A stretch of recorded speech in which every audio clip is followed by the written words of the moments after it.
Welcome back to the deep dive.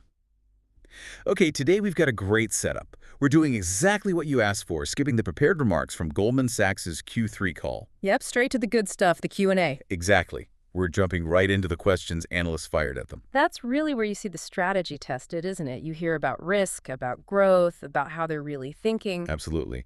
So our mission today is pretty clear. Dig into those Q&A exchanges and pull out the key insights. We want to understand, their latest thinking on risk, how they're pushing growth, especially with AI, and what this changing regulatory stuff means for them. It's a lot to cover, but it's all interconnected. Okay, let's unpack this then. First question, out of the gate, analysts went right for the nerves, didn't they? Asking about being especially vigilant and these synthetic risk transfers, SRTs. They did. There were some news stories floating around, so analysts wanted to know if this meant trouble was brewing. So is it a warning sign? Well, Goldman's response was pretty emphatic, no. They framed SRTs as sophisticated, yes, but ultimately an ordinary course risk management tool. Ordinary course, so just business as usual. Pretty much. They use them dynamically, is the point. Hedging credit exposure, managing their books so they have the capacity to keep doing business with clients, especially heading into year-end. Ah, okay. So it's about freeing up capacity, not necessarily reacting to some hidden problem. Exactly. They were very clear. This is prudent risk management. Think of it like good housekeeping for their balance sheet, not flashing red lights. Got it. And that vigilance theme, it didn't stop there, did it? Analysts also seemed worried about lending to the non-bank players, private credit NDFIs. Right, the non-deposit financial institutions. Yeah, there's definitely concern out there about leverage in that space and what happens if, the cycle turns, potential losses down the line. So how did Goldman respond to that? Are they exposed? They pointed to their, let's say, deeply ingrained risk culture and high underwriting standards. But the key detail, I think, was this. They stated very clearly that the vast majority of our lending is collateralized financing in investment-grade rated structures. Okay, investment-grade collateralized financing. That's pretty specific and sounds quite secure. It does. It tells you a lot about the quality they're aiming for. They also talked about strict standards on diversification, concentration, attachment points, the whole package. And did they mention any specific problem names? There have been a couple blowing up recently. They did address that, yeah. Explicitly said they had no direct exposure to either of the big names that have been in the press lately. So selectivity is key for them. They actually said client demand for their financing is way higher than the growth they're comfortable taking on. Interesting. Okay, shifting gears a bit from risk to, acceleration. This one Goldman Sachs 3.0 announcement, 1GS 3.0, that seemed to catch some analysts by surprise. It did, yeah. The question was essentially, why now? The firm's putting up good numbers. Banking pipeline is strong, highest backlog in 3 years, they said. So why launch this big transformation push right now? Seems counterintuitive, maybe? Fixing something that isn't obviously broken. Well, their answer was all about technology, specifically AI. They argued that AI has reached a point where it allows big companies to completely reimagine how they operate. We're talking front-to-back work streams. So this isn't like a cost-cutting exercise because things are bad. No, not remedial at all. That was the message. It's about using tech, AI, to automate things, drive scale, create efficiencies. But here's the kicker. Go on. To create capacity so they can invest more back into growing the business. It's proactive, not defensive. Right. It's like they see AI as this fundamental engine for the next phase, almost a competitive necessity. Precisely. They framed it as a responsibility to shareholders run the firm optimally, use the best tools available, regardless of the macro picture. Here's where it gets really interesting, though. They didn't just talk about benefits for Goldman. They mentioned seeing huge upside and productivity gains for the whole economy from this tech acceleration. They did. That's a pretty optimistic view, isn't it? Suggests they see this tech wave as a powerful tailwind that could potentially offset other economic headwinds down the road.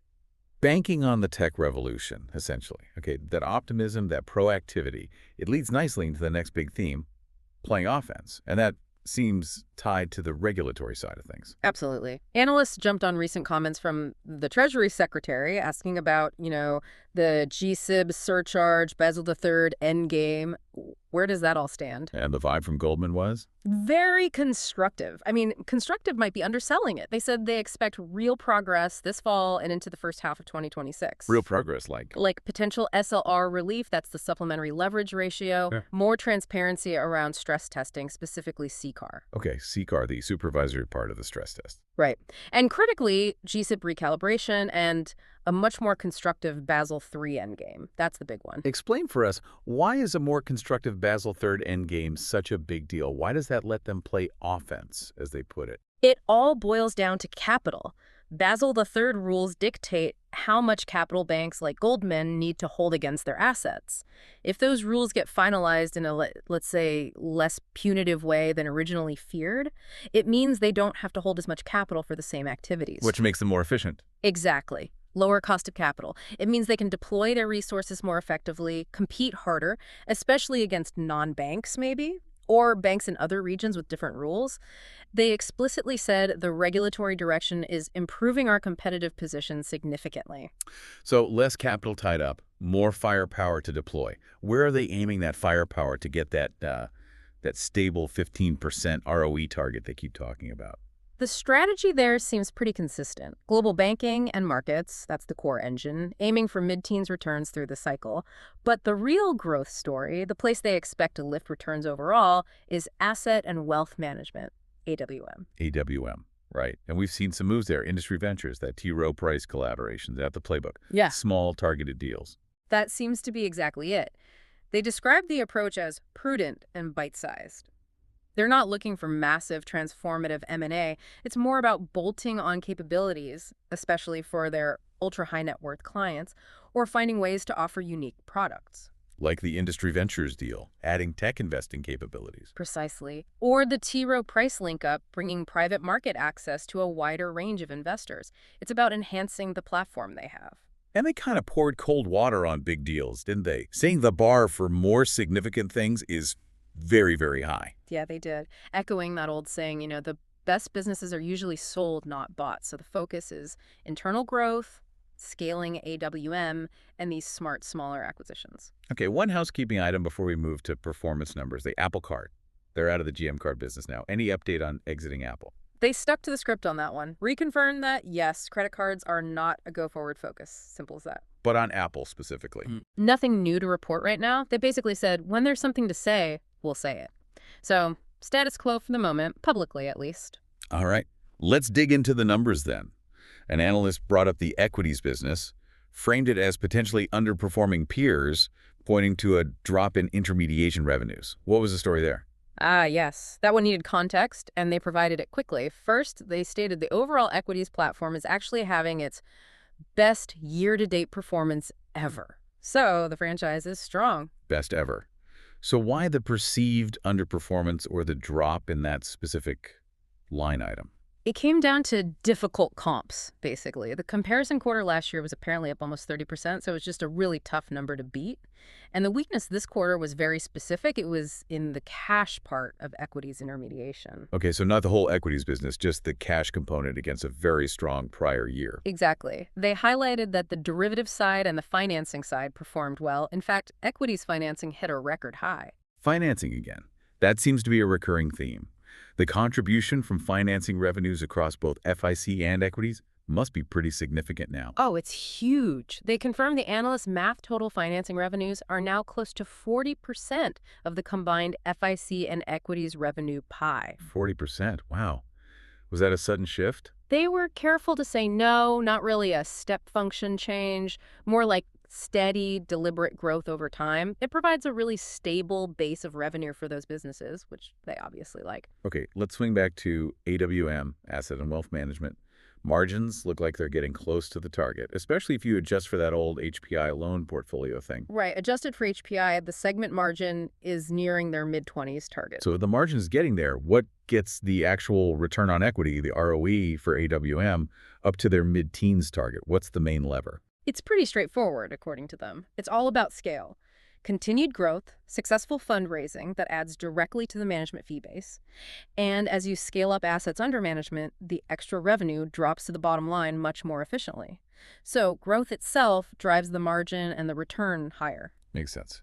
More assets, more fees, better profitability on the incremental dollar. What about incentive fees, though? They have that $1 billion annual target, but seem to be tracking below it. They are tracking below it currently, yes. But the crucial piece of information here is the future pipeline. They revealed they're sitting on an unrealized balance of incentive fees, fees already earned on paper but not yet paid out totaling. Wait for it. $4.6 billion. Hold on.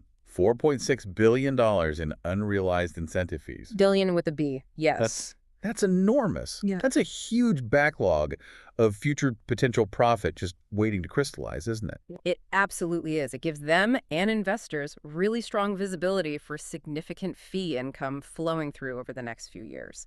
They seem confident that as the deal environment improves, they'll be able to monetize those positions and pull that value through. It's a massive cushion. Understood. And that confidence seems reflected in their actual fundraising, too, right? They raised guidance significantly. Massively. They upped their full-year target for alternatives fundraising to around $100 billion. $100 billion. That's way up from their historical average, isn't it? Way up. Their prior 5-year average was more like $65 billion a year. So this is a substantial jump. Yeah. And they said the growth is broad-based, happening across different strategies like private equity and credit, and coming from both launching bigger funds and also brand new types of funds. Okay, wow. So let's try and wrap this up. What does this all mean? If we look past the formal statements and just at this Q&A, what's the picture? Well, you see a firm that's clearly thinking very strategically. There's this big tech-driven efficiency push with 1GS 3.0, which isn't about fixing problems, but creating capacity. Right, capacity fueled by AI. And they plan to use that capacity partly because they see the regulatory environment getting better, letting them compete more effectively on capital. Exactly. An improving regulatory backdrop lets them go on offense, and the main target for that offense seems to be accelerating growth in the asset and wealth management business. All while, as we heard at the start, maintaining what sounds like pretty strict, cautious risk management, focusing on high-quality collateral.